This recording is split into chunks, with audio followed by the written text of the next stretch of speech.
नहमदुहु व नुसल्ली अला रसूलिहिल करीम अम्मा बाद फ़ऊज़ बिल्लाहि मिनश शैतानिर रजीम बिस्मिल्लाहिर रहमानिर रहीम। तो हाज़रीन व नाज़रीन, आज मैं आपको बताता हूँ कि ब्लड प्रेशर जो है वो तेज़ होता है तो उसका इलाज क्या है। एक ब्लड प्रेशर जो है वो उज़लाती होता है, वो खुश्की के सबब होता है। खुशक अशिया या चावल और ब्रॉयलर वगैरह ज़्यादा खाने से होता है। तो इसका जो ब्लड प्रेशर हाई होता है, इसके लिए आपने अजवैन पुदीने का गुड़ डालकर या शहद डालकर कावा पीना है। और दूसरा जो है वो गर्मी के सबब है, ये गर्म अशिया ज़्यादा खाने से होता है। तो उसके लिए आपने छोटी इलायची, ज़ीरा सफ़ेद और सौंफ का कावा पीना है चीनी डालकर। और जो है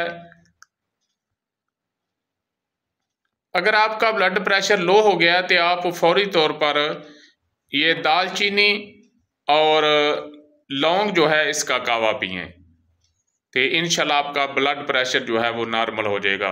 वमा अलैना इल्लल बलाग। जी, अगर आपको हमारी वीडियो अच्छी लगी है तो इसको सब्सक्राइब करें, लाइक करें, शेयर करें ताकि कानून तिब के मुताबिक हमारी हर वीडियो आप तक पहुंचती रहे।